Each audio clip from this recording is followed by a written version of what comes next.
Sometimes, working less can actually produce better results.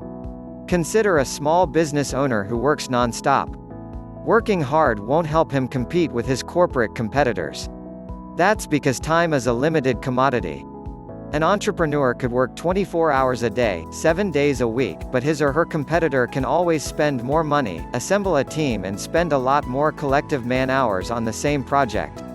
Then why have small startups accomplished things that some larger corporations couldn't?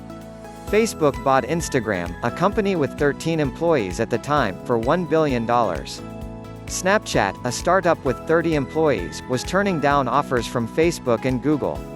Part of each of their successes was based on luck, and some on efficiency. The key to success is not working hard. It's working smart. Here are 7 things I stopped doing to become more productive. 1. Stop working overtime and increase your productivity instead. Have you ever wondered where the 5-day, 40-hour work week came from? In 1926, Henry Ford, American industrialist and founder of Ford Motor Company, conducted an experiment with his own staff. He decreased their daily hours from 10 to 8, and shortened the work week from 6 days to 5. As a result, he saw his workers' productivity increase. Source: The Secret World of Sleep, the surprising science of the mind at rest. It's important for us not to overwork ourselves and get enough sleep to maintain a high level of productivity. Next time you're wondering why you may not be working productively, the reason may be simple as you being deprived of adequate sleep. James Moss, a sleep researcher and expert, revealed that at least 7 out of every 10 Americans don't get enough sleep. Did you know? Leonardo da Vinci took multiple naps a day and slept less at night. The French Emperor Napoleon was not shy about taking naps. He indulged daily. Though Thomas Edison was embarrassed about his napping habit, he also practiced this ritual on a daily basis. Eleanor Roosevelt, the wife of President Franklin D. Roosevelt, used to boost her energy before speaking engagements by napping. Gene Autry, the singing cowboy, routinely took naps in his dressing room between performances. President John F. Kennedy ate his lunch in bed and then settled in for a nap, every day. Oil industrialist and philanthropist John D. Rockefeller napped every afternoon in his office. Winston Churchill's afternoon nap was a non-negotiable. He believed it helped him get twice as much done each day. President Lyndon B. Johnson took a nap every afternoon at 3:30 p.m. in order to break his day up into 2 shifts. Though he was criticized for it, President Ronald Reagan famously took naps as well.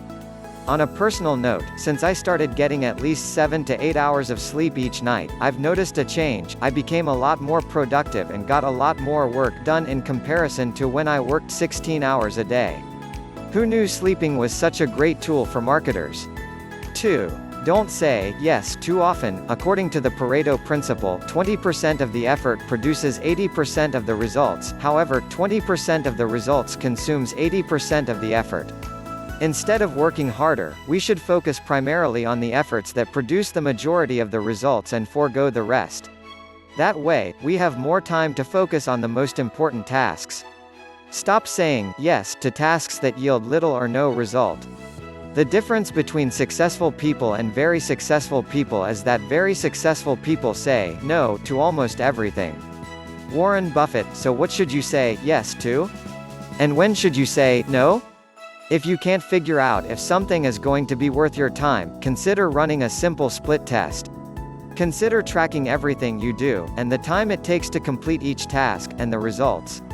Then go back, assess your list to see what did or didn't prove fruitful, and take your findings into consideration to optimize for future tasks.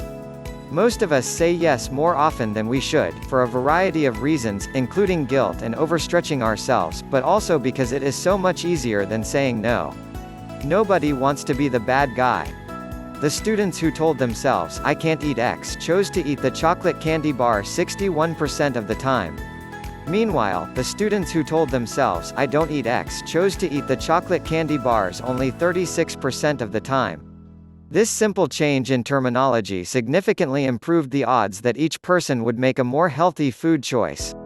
Next time you need to avoid saying yes, use "I don't" in your refusal, to reinforce the helpful behavior of saying no to things that aren't worth it.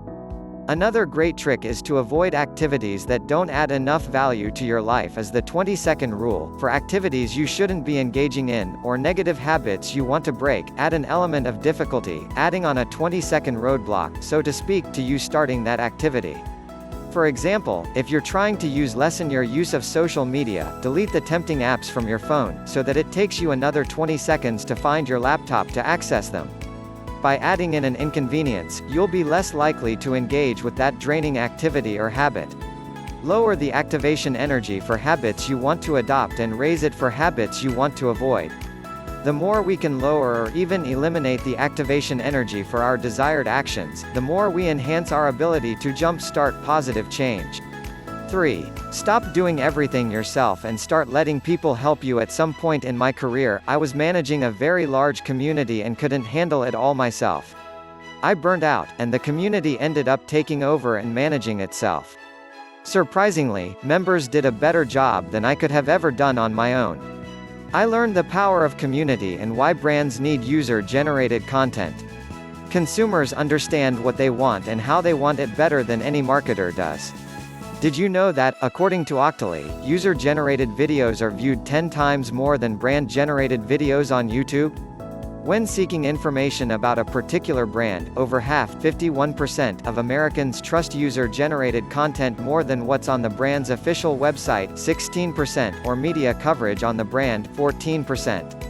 It's important for marketers to open up and seek help from the brand's community. Being a great content marketer is not about creating the best content, but building a great community that will generate high-quality content for you. It's important for us to realize we can seek help when we need it. Sometimes it's impossible to do everything ourselves. It's better to let someone, or a team, share the work, giving you more time to focus on the most important tasks. Instead of wasting time and energy overloading yourself or trying to do it alone, let others share the burden and help. Oftentimes, even if your friends or coworkers can't help you, simply having them around can help you become more productive. Just having friends nearby can push you toward productivity. There's a concept in ADHD treatment called the body double, says David Knoll, Ph.D., a clinical neuropsychologist from Worcester, Massachusetts. Distractible people get more done when there is someone else there, even if he isn't coaching or assisting them. If you're facing a task that is dull or difficult, such as cleaning out your closets or pulling together your receipts for tax time, get a friend to be your body double. 4. Stop being a perfectionist. We found that perfectionism trips up professors on the way to research productivity.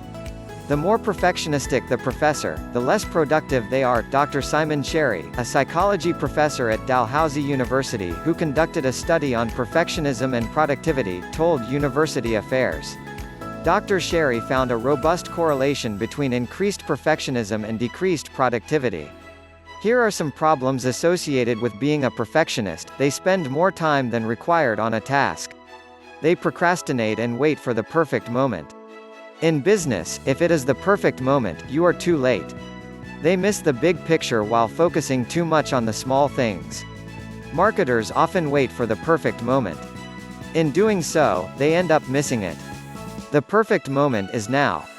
5. Stop doing repetitive tasks and start automating.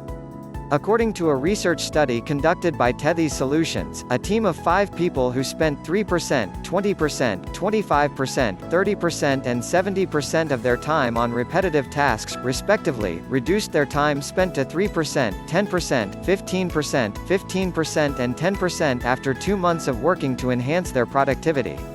A week ago, I spent 15 minutes writing a basic Python program. The idea was to generate content from the data, which I pulled from Twitter API using a Ruby bot, and then using Hootsuite to bulk schedule the content. While this task used to take me an entire day to accomplish, it now takes me less than 5 minutes thanks to automation. Nowadays, whenever I find that I've done something more than 5 times, I ask myself if I can find a program to automate it for me. You don't have to be able to code to automate your repetitive tasks. It's nice to have the skills or the resources, but it's not a requirement. If you cannot build it, buy it. People often forget that time is money. People usually do things manually because it's easy and requires almost no research.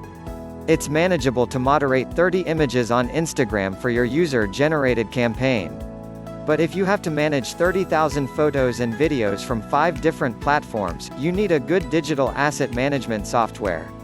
At FileMobile, we help people solve that problem and generate even more user-generated content. Just like managing rich media, you can easily purchase a software to solve almost all of your problems on the internet. If you still can't find a solution, you can hire an expert to help you. Keep in mind that you need to spend money to make money, and that time is your most valuable commodity. 6. Stop guessing and start backing up your decisions with data. If you can optimize websites for search engines, you can optimize your life to grow and reach your maximum potential. There are countless research studies that can offer insight on optimizing your productivity. For instance, did you know that most people are more easily distracted between noon to 4 p.m.? This was the conclusion that came from research shared by Robert Matchok, an associate professor of psychology at Pennsylvania State University. But even if you can't find data on a particular question you might have, it doesn't take a lot of time to run a simple split test and examine your own results. 7. Stop working, and take some time to do nothing at all. Most people don't realize that when we are too focused on something, we're essentially locking ourselves in a box, which can end up being counterproductive to our work or the results we're chasing. It's important to walk away from work once in a while and have some alone time, which is good for the brain and spirit, according to The Power of Lonely, from the Boston Globe. One ongoing Harvard study indicates that people form more lasting and accurate memories if they believe they're experiencing something alone. Another indicates that a certain amount of solitude can make a person more capable of empathy towards others. And while no one would dispute that too much isolation early in life can be unhealthy, a certain amount of solitude has been shown to help teenagers improve their moods and earn good grades in school. It's important to take time for reflection. We often find the solutions we're looking for when we're not actively searching for them. It's also important to understand that we don't become more productive overnight. Like everything in life, it requires effort and practice. Change doesn't happen just by sitting around and waiting for it. Instead, take the time to learn more about your body and find actionable ways to optimize your energy and time for a more successful and happier life.